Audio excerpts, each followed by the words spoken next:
Are you satisfied with your understanding of sustainability? If you are not, imagine a journey together, a pluralistic one, with academia, innovators, startups, NGOs, all looking for solutions to the greatest challenge of our time. My name is Samuele Tini, and this is the Sustainability Journey.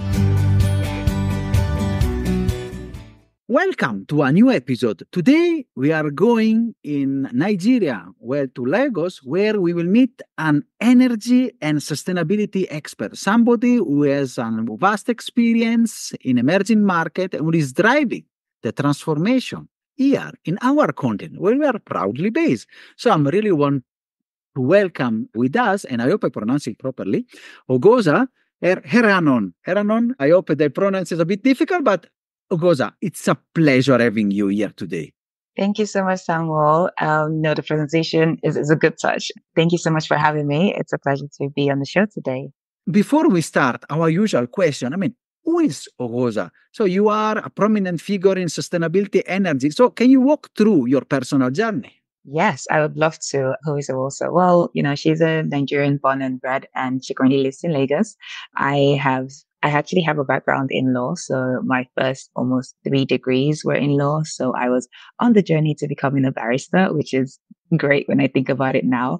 But then over the last 5 years, I have transitioned much with the energy sector into working across different hearts, from electricity markets to the gas aggregator market to electricity market to renewable energy access, and now to hydrogen, and then also looking into energy storage. So in just a very short period of time, I've been able to touch a lot of very important aspects of the energy sector. And then one thing I've found as a niche in my own accolades, if I'm to say so myself, is I find sustainability very concrete to every single thing we do. So, right from the get-go, when we look at into it, like renewable energy access, I was trying to make sure that all the practices and the mini grid assessments we were doing had a sustainability criteria. And I was doing this just pre-pandemic. So sustainability wasn't even a lot of was table. So those were all very, and looking back now, I think there is a lot of momentum in the work we do. So now I'm trying to bring both the best of both worlds together, which is energy and sustainability. And yeah, it's been a great journey so far. But I think the transition really happened when I realized that infrastructure that we lay down today is going to be used for at least 2, 3, 4 decades down the line. So why do we want to not make things as sustainable today as we can? And that involves the practices of supply chain, our methods, the way we think about business, the way we think about production, the way we think about recycling. And really, that's really what drives that conversation, because, we've seen railways that were built 100 years ago still working. And mainly it was due to the fact that the engineers back then made sustainability a priority. They probably didn't call it that, but they made sure, things were put in a way that was easy to be replaced, was easy to be transformed, easy to build on. And us as a new generation entrepreneurs, business people, leaders, we need to have those in our core when we look into business and, building for the future. And I think that's why sustainability is so important for not just the energy sector, but every aspect of life that I touch. Fantastic. Thank you, Oghosa, for that. And it's something that I think a lot, the decision of 2024 decision are really the decision of 2030. So if you don't do things now, it's worthless to talk about 2050. Actually, energy projects may be 5-10 years late. So that is the thing.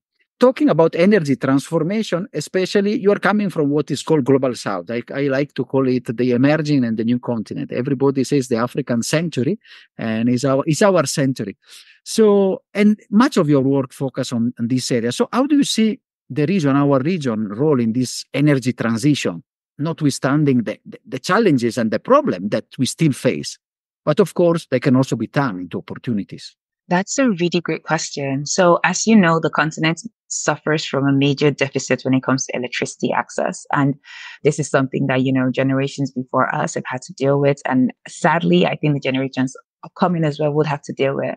This transformation for the energy sector has to happen in a way that works for Africans. It's not going to be as much leapfrogging as paid, but it also has to be one that's deliberately puts in sustainable practices into measures. So my initial background is actually working in the gas market. So my country, Nigeria, has a decade of gas, which they've been rolling out for since 2020, actually. And what we're trying to do to make sure this decade isn't one that is as polluting as say the global north has emerged is making sure that we put sustainability practices into our gas pipelines and gas infrastructure. So obviously like things like gas flaring now is like prominent on being so important because if we are going to electrify the continent on gas, which is what primarily a lot of African countries have in abundance besides sun and wind and all the other exciting renewables, we do have to make sure like sustainability are in those practices because my concrete realization is I don't want the Africa continent to move on like business as usual. And then 2045, everyone is pointing fingers back on the continent because now Africa has electricity, but then you've polluted the world with trying to get electricity with gas. So that's why it's so easy and important now for us to put the bedrocks down and say, this is the pathway we're going to try to make sure this for resource is going to be as sustainable and low carbon as possible in order to make sure our people can develop, industrialization can happen because energy is what drives business. So that justification and those actual like frameworks is what I'm really hoping that a lot of African countries take on. And even when we look into the renewable side, the production of solar panels and wind turbines, all of those are very like you need energy to manufacture those. So when we're really trying to build that balance, we have to be very cautious about the fact that it's not going to be a one size fits all, and not just the continent, but other emerging communities have to understand and recognize what is their competitive advantage when it comes to energy security and how can they make that as sustainable as possible, not just for now, but for the decades ahead.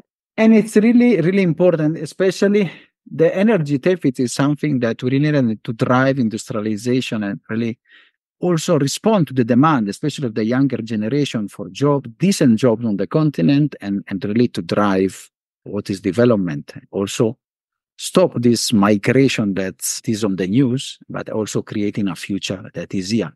And talking about energy and gas, I mean, there is also, you talk about leapfrogging and movement, there is a lot of excitement, especially here also in Kenya, because we have a huge geothermal part and it's about hydrogen. So which has been touched one of the many sources we have discussed origin in the past, but I want to really, you have authored a book that is co-authored a book, touching hydrogen future. So how do you see the potential for hydrogen, especially in Africa, and how this can be a game changer to really unlock this transformation? Yeah, no, someone that's such a big conversation. And it's one that I've been having since 2021, when the first hydrogen buzz really started. And I'm super grateful to my co-authors on the Touching Hydrogen book, as well as the editors who have just really been driving this conversation.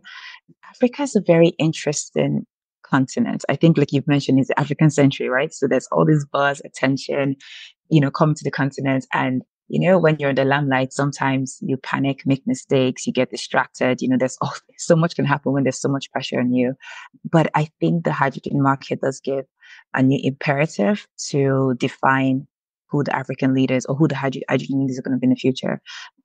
A lot of countries like Namibia and Morocco have actually introduced their own hydrogen strategies. And what that means is that they have put into policies and saying, this is how we're going to transform our economy through hydrogen. These are the things we're going to introduce to make sure our countries are attractive prospects for the hydrogen market.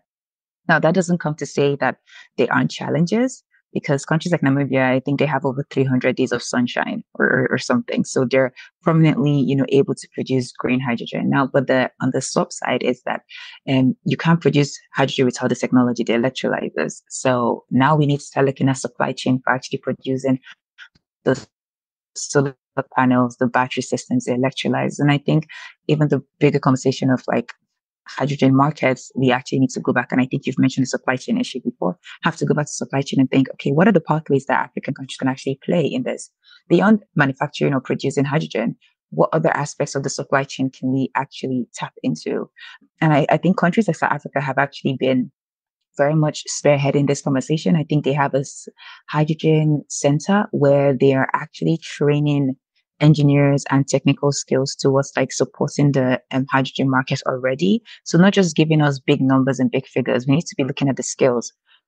How many students are studying hydrogen university? How many African students are going on for future studies? How many African students are understanding the hydrogen economics, not just the production, but the figures. The levelized cost of hydrogen is one that is the price, which is LOH, which is the price of hydrogen, is one that's been constantly discussed. And you can't really contribute to something you don't understand. So I see a lot of people on LinkedIn, social media talking about, hydrogen is the future, but on the other side, we need to look at the economics on how that plays into the cost of hydrogen on the continent, or how that plays into what it's going to cost us to actually manufacture it, store hydrogen, and export hydrogen. Those are like three tiers of production across the supply chain that I feel not a lot of attention is being given to, but there is progressive movement, of course, definitely. But it's like if we're really trying to harness the potential of hydrogen continent, it has to be a multi-dimensional approach. It can't just be one of like saying, we have sunshine and wind, so we're going to be African century or whatever. We have to actually start breaking down these layers and seeing how, skills can happen. The government and policymakers are being aware of what that is about. Exports and custom duty industries and aware of what the hydrogen market is going to be. Transportation needs to be at speed of what that is. Safety and security just need to be put into hydrogen, can be very cryogenic. So you actually need to be, I think when we look into ammonia and methane, which are feedstock for hydrogen, to P2X for hydrogen that's being manufactured, they can be quite cryogenic. And what that means is that we need to start continue the safety and hazardous measures for hydrogen. So those are things that need to come at this stage of hydrogen manufacturing conversations. How many countries are putting into safety measures when it comes to, okay, fine, if the hydrogen is manufactured or produced, where do we store it? How does it get transported? What is the domestic market looking like? Who's going to offtake this hydrogen in our countries or our regions? So all these multi-dimensional conversations need to start happening. And that really is actually part of sustainability when you really look at it in a broader sense. That is perfect. Thank you, Oghosa. And it's really important not to see, just to get excited, but also to create the conditions and our whole ecosystem, especially as we have done with solar. I remember when solar started 20 years ago, we were struggling to get technicians and work. So with the work of the vocational trainings and things, sometimes I say, the people that will drive the transformation, they are not only the people with the white collars in the capital city, but they are what we call here the fundi, so the workers which they install, they work and maintain, and which are the hands. And the skill is now, the skill gap is reduced. And I think for hydrogen, we really need to look at those parts, which will enable also a bigger and wider transformation. And let me see, how do you see this potential? If you can get another follow-up on this part, would you see hydrogen becoming an important part of our economies in the next future? That's such an interesting but great question. What do you define by the next future? So a typical project, for example, takes minimum at least eight months to put together, to go through, the financial decision stage, to go through procurement of the resources, of the supply chain resources used for the production of the sites, for example. So, and also we look into 2030. 2030 is what's 5 years away. Between the period that we've gone past now, a lot of companies are still trying to raise funding, get capital and everything like that. So it's a near future, but it's also not tomorrow. And that's one thing that I keep stressing and trying to make sure people, especially Africans, who are very excited about this idea, the hydrogen market. And even in the EU and, in America, it is a market that's still kind of finding itself. So it's not the hydrogen economy is here already because we have the supply chain, we have the ecosystem, but it's not one that's ready for trade basically tomorrow. It already exists, which is exciting, but I think the reality is that a lot of countries are just not there yet. Even a lot of off-takers, I think one of the Bloomberg facilities, BNEF, they actually mentioned that I think less than 20% of off-taker agreements have actually been signed as of earlier this year. And what that means is that off-takers are necessarily people who are going to buy this hydrogen when it's being produced. If the market for off-takers isn't there yet, it's supply and demand, right? Somebody has got to want the hydrogen you want to manufacture, so you want to produce. So that's, those are the conversations that we're still having. And it's kind of like, unless the market is there to take all this hydrogen that's allegedly going to be manufactured, we have to be ready for that. We can't just, build buildings and nobody wants it. It's not sustainable and doesn't meet the low carbon priority that we're trying to push for. That is a very good explanation. Thank you, Oghosa. And, of course, all this transformation needs also buy-in from government, from young people, from change maker and decision maker. So you have also worked a lot in the advocacy space. So being vocal advocate for carbon neutrality, for sustainability, you have done TED Talks and also a bit of your work also on the podcasting, like we are trying to do on this side. So how this work on advocacy can contribute to achieve sustainability? Yeah, so why I really love advocacy is just it reminds us that not everybody knows it all. Like every single, no matter the smartest person in the room, you're still going to learn something. You're going to have a different point of view from someone else. And so I've organized and ran a lot of stakeholder engagements, advocacy network sessions, just anything to bring different people together in the room. And what you end up taking from the sessions are, first of all, I learned so much. So I could be the conveyor, the coordinator, and I come out being like, oh, wow, I didn't know that. But then the participants also, when you get to a point of skill exchange and experience exchange, it moves things a lot quicker because an engineer who's been working in, I don't know, the petroleum space for 700 years, when he finally understands why it's important for us to look into net zero applications and low carbon applications and understanding the climate change phenomenon that we're currently experiencing, he's not able to go back to his day-to-day work, which is probably, I don't know, oil and gas or, infrastructure or road safety, and think about ways that he can start incorporating what he's learned in this session. So advocacy work isn't just about like, saying things that we think people should know and then trying to get bored or get tired by it. Is that every single time I say something new about climate phenomenon or like how sustainability is evidence in all aspects of our lives, somebody learns from that and takes it on board into their next project, their next financial decision, their next skills or training capacity. And it's quite exciting actually. So I think that's I'm always trying to speak to people like yourself, always trying to like learn from people like yourself, speak to people who are completely different in completely different spaces.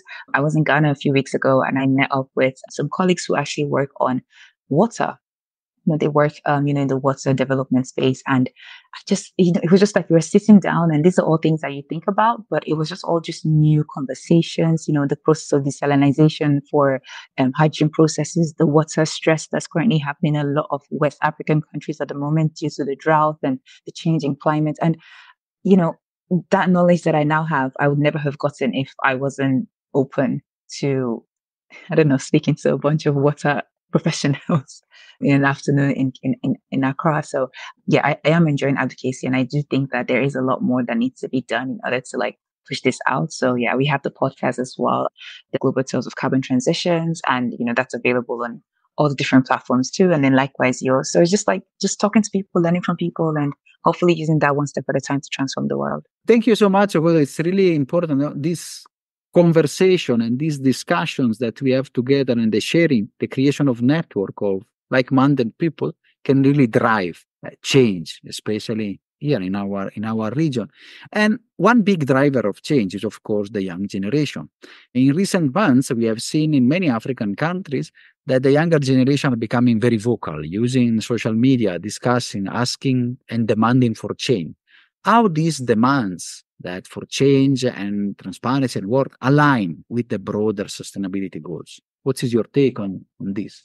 Yeah, so I think there's even a statistics that has something around, I don't know, Africa, being one of having the youngest population. I think, 70% of sub-Saharan Africa is under 30. Like the pool of us is when I think about it, it's astronomical because, I have colleagues who are, much younger than I am or who, we've grown up together in the sector. And it's been so exciting to see how dynamic their roles and experiences have changed over the years. But then we also have university students. So I mentor a lot. I think the skill or the gift of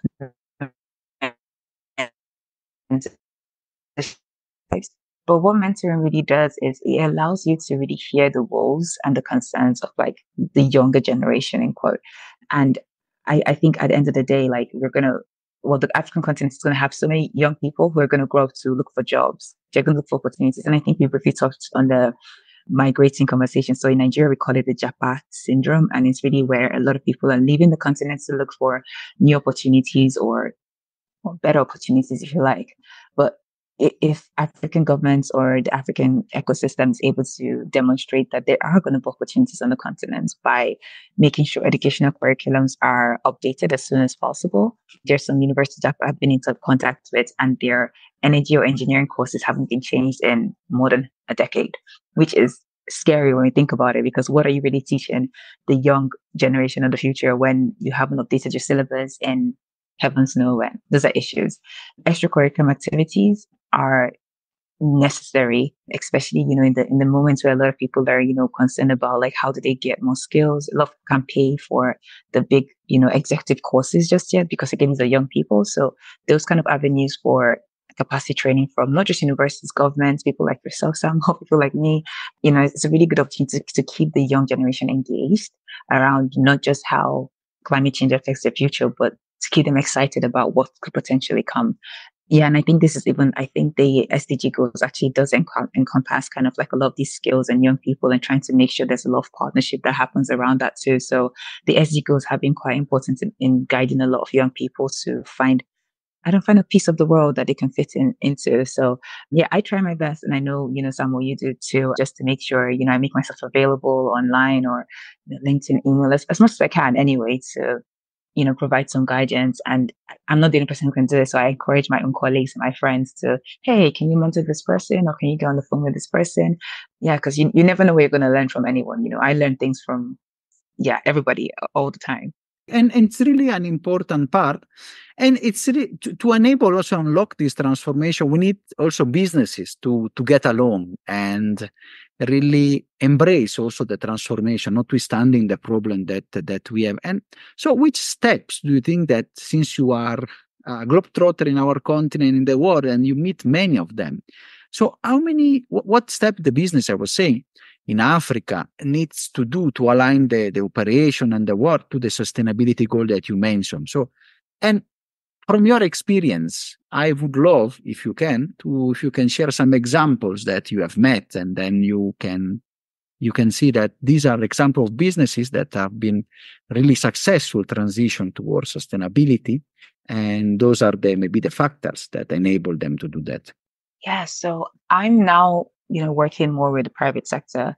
And one thing that's been really exciting to see is a lot of private sector now asking the big questions. How can we be more sustainable? How can we, look at our SDG goals, so our environmental, social, and governance priorities? A lot of that stems from the fact that financial disclosures are becoming so imperative. In fact, the UK actually has not the UK, sorry, the EU actually has introduced a lot of new disclosures that actually have to come into place to not just make sure that companies are meeting their sustainability requirement goals, but also understanding that these goals are what's going to define the kind of financing that they get, the kind of exposure to corporate funding that they get. So corporate sustainability disclosures is becoming so important globally. Now for the continent, I have worked on some really exciting projects. So we've written reports for, oil and gas companies who wanted to have a sustainability report. And what that means is that we'll literally go through their entire supply chain and value chain, looking at what the board of directors are doing, so the kind of health and safety management procedures that they have on their manufacturing grounds. That was a very exciting experience because not only did that give me exposure into the real, private sector operations, but also it also showed me how much more capacity we could bring to light. So at some point, and I have colleagues who do this, we actually do sustainability practices training for floor staff. So you would have your manufacturing teams or facility come in and understand how they can, start recycling more, use less water, energy efficiency, trying to make sure there's health and safety on the ground, putting their health as a priority as well.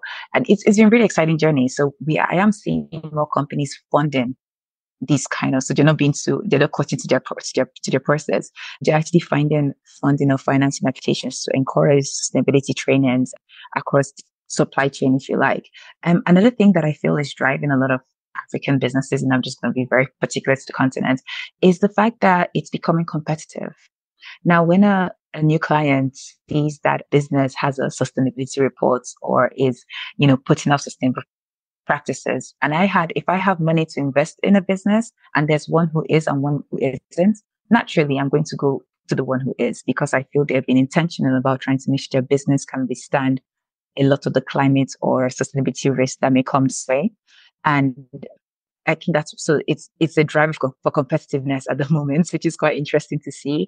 But as practitioners and as business people ourselves, we actually have the opportunity to then support these companies in making sure that not only are they doing this, but they're doing it in a way that's actually genuine. So you're not just putting things on paper; you're actually making sure that you're building this more sustainable and business and future futuristic business structures. Yeah, it's really exciting. I think there are a lot of, and not just in Nigeria, I think I've worked with a team out in South Africa as well, who's obviously working on trying to make sure their business is as corporate accepts the corporate sustainability in the core of everything they do. And there are even a lot of ISSD, which is International Sustainability Standard Disclosure.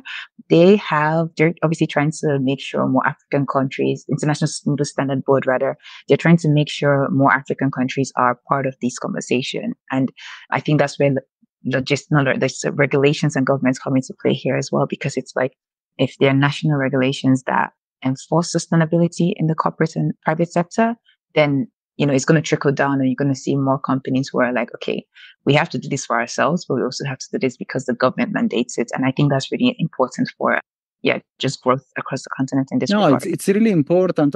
And I would add also the consumers have changed. African consumers have become more, and also they are also trying to demand, and they are demanding. Yes. So there is a lot, especially in urban area, I've noticed in the past year. So it's been really a very interesting and great episodes, and it's really full of insights. And what I like, it's really based on our reality and the work that has been doing in a region that sometimes is still portrayed. However, I mean, less than like say 30 or 40 years ago, is lagging behind. Actually, we are really now pushing. Africa has taken its place and several African countries have taken their place as now powerhouse and really helping driving future and innovation.